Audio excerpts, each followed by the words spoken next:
Hi friends, this is Caitlin. Today I'm playing with this brand new stamp set from Honeybee Stamps that was illustrated by Kelly Taylor. It's called Nancy's Lilac Bouquet, and I was watching Kelly's video about this stamp set I think a week ago, maybe a week and a half ago, and she had illustrated these. She shared some information about her mom and how the Honeybee Stamps crew named this stamp set for her mom and how she was so touched by that. And I've been a Kelly Taylor fan since I found card making. She was the second card maker I ever watched on YouTube, and I instantly, fell in love with her videos.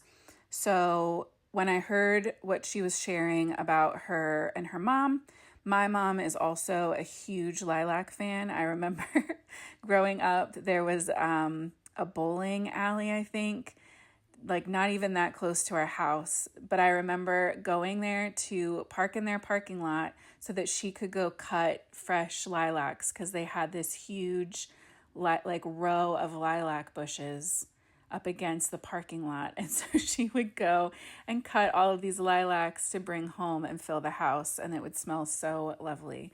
So I immediately had to buy this set. I had already ordered from Honeybee.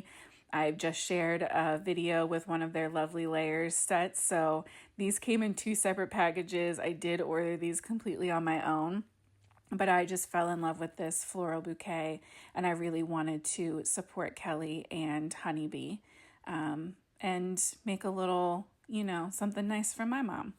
So for these lilacs, the color didn't turn out quite like how I envisioned it, but for the overall card, I love it. So I am going to have to make another one of these, trying to get the brighter, like true lilac-y color.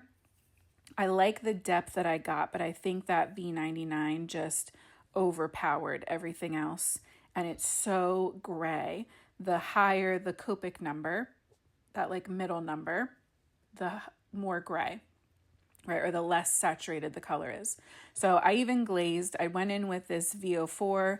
At one point, we'll bring in some VO6 for like the berries too, just to try to brighten and wake everything up a little bit. And I think that accomplished what I needed it to. I think that did bring that extra vibrancy back in, right? So we have the two opposite ends of the spectrum. An 06 is very saturated, and like a 99 or 95 is as unsaturated as you can get. So they kind of met somewhere nicely in the middle once I added that VO4 or VO6. But yeah, I'm adding all of my shading to the center of each flower, and then trying to be mindful of where one flower is overlapping another. You can see some of the flowers are really tucked into the bouquet. This doesn't have to be an exact science, and I like to break it up into bunches. You can see how I'm kind of working my way around the bouquet, because if I try to do the whole thing at once, it feels overwhelming and I'm not going to enjoy the process. But if I can kind of break it down into sections and just focus on the petals in that one section, it seems a lot more manageable. So I don't think it matters how long you've been coloring or card making. That's a good tip for kind of anything. And then for my roses, I decided I wanted to try to make like a cream rose, because my original thought was to go yellow, because yellow and purple would really like stand out against each other. But my concern was that the yellow would be really bold and bright, and I kind of wanted this to be a softer, not delicate necessarily, but just like a softer, kind of cozier card. And so I thought some warm grays, so there's still a warm undertone, and some very warm, very light E markers would be a really beautiful way to create kind of a creamy white rose. So I'm going in with W5 very sparingly. That's my super dark. W3 to blend that out. A little bit of E51 and then E50 are kind of the cream colors that make sure that this kind of pulls, back into the creams and not just gray or brown. And I also ended up coming in with a little E7 maybe I misspoke. Maybe I did 7 and 3. Maybe we just skipped 5. I think we just skipped 5. I think I made that up. So W7 is my darkest shade. And I'm adding that for the rows that's facing us, that first one we did. It was harder because I had to be very precise and mindful about where I was adding that 7, because you only see little slivers of those petals. For the side facing one on the right that I'm shading in now, you have so much more real estate to add in that 7. So it's W7, W5, E50, no, W7, W3, E51, and E50. I'll try to remember to put those down in the description for you too. I am so tired. I do not want to do this voiceover again. I'm just throwing that out there. My family has had the flu this week. Both of my girls had it earlier in the week, I guess technically last weekend. My husband has it now. I feel like I am a human ticking time bomb. I feel like it's just a matter of time before I get it. So I wanted to get as many voiceovers as I could done tonight so that if I lose my voice or I don't feel good later this weekend, I don't have to worry about it. I'm already here. We're already rolling. So for those tiny leaves, they reminded me of like little eucalyptus leaves. So I went in with a really soft, kind of, in my mind, powdery greens, because eucalyptus like has that coating look to it. And then for the bigger leaves, I brought in a little bit more of a darker, it's not even bold, it's still pretty soft, but a darker green base, really emphasizing the shadows where the flowers are overlapping each leaf and one is overlapping another. And then also adding that shading to the stem and the veining like I usually do on my leaves, but we're going G85 is the darkest here, and you can see this, it's still very unsaturated as well. Then blending that out with some 82, and then I'm jumping families and going with a YG just because my greens don't always match up. I don't know. I use that Sandy Allnuts hex chart. I mentioned it in the video that went up the other day for Copics and Olos. It really helps you find those colors that can blend together to get you the end result you're looking for. For the crate that they're going to be in, I wanted to stick with this kind of, again, softer and like a purple base. And when I think purple and I have to do a brown, I always think of the E70s. They're very taupey, purple-based browns. So I'm adding that E79 as my darkest shade to the outer corners and then using it all the way across to underline those planks. I'm also going to shade in this top part, but you don't see it at all.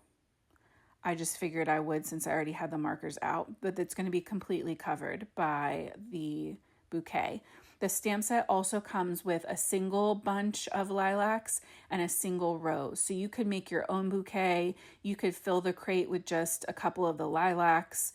I love that Kelly gave so many individual pieces so that you can layer and customize this and make it work for whatever you're going for.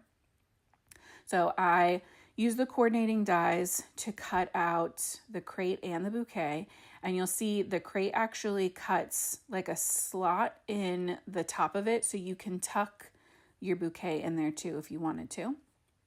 And I really wanted to add some texture to this card, so I'm going in with this embossing folder from Pink and Main. And this is, now that I'm looking at it, this is very similar to the card that I posted on Friday. It wasn't intended to be that way. I know that might sound silly saying to you right now.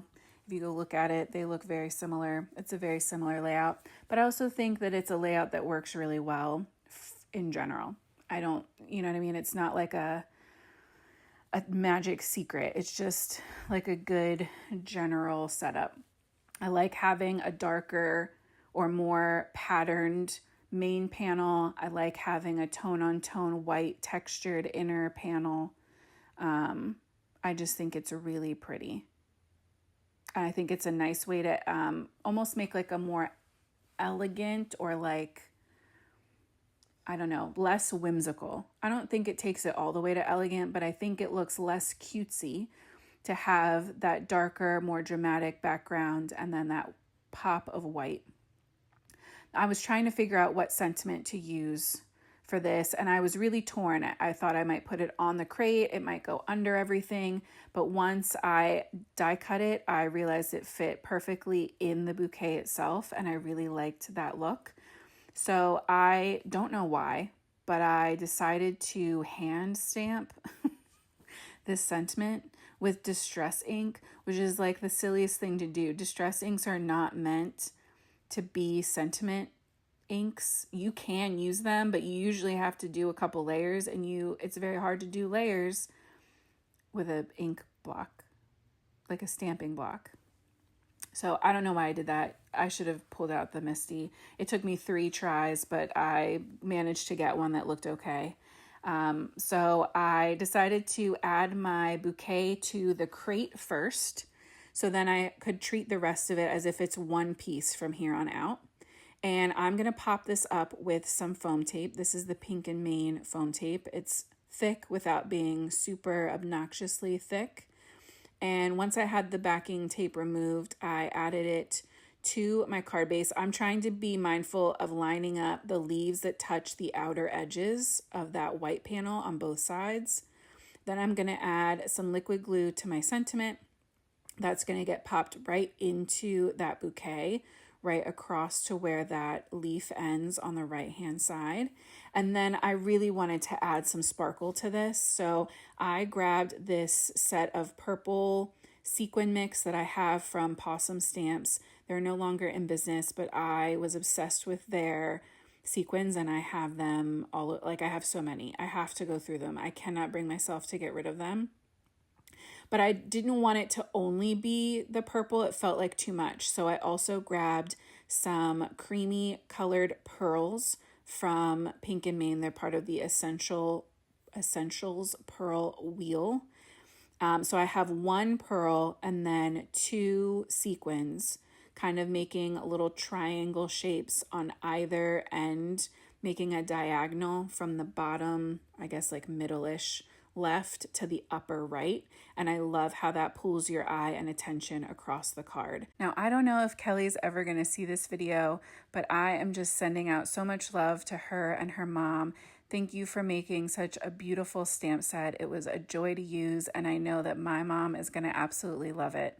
I hope that you guys will take a look at it. If it speaks to you, go and support Kelly and Honeybee Stamps. I'm not sponsored. I'm not on their design team. I just truly love these stamps. They're beautiful. So I hope you're feeling inspired to make something beautiful today. I will talk to you guys soon. And until next time, happy crafting.